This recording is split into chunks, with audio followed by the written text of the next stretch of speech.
kulanka ay mas'uuliyiinta la qaateen dhinac ka mid ah beelaha ay dirirtu dhex martay ayaa looga dhageystay sida ay dirirtu ku bilaabatay iyo qasaaraha ka dhashay.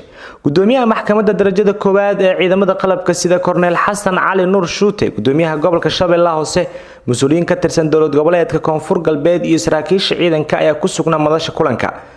Gudoomiyaha gobolka Shabeellaha Hoose Mudan Ibraahim Aadan Cali Najax ayaa ugu baaqay beelaha ay dirirtu dhex martay inay ka fogaadaan wax kasta oo colaad keeni kara.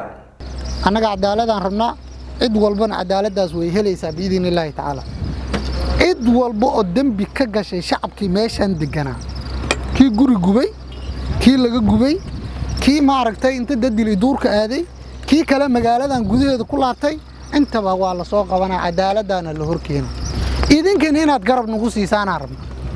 ma rabna anaga inaana dhahdin kii anaga noo dagaalamay hebelow iyo hebelow maaragtay naga celiyay, hebelow noo soo dilay, alla kaas ma la taaban karaa. hadaa adiga dhahdo gadaashaada marsitid xumahaaga, dadka kalena umooda gadaalay marsanahay, olaadana way soconay.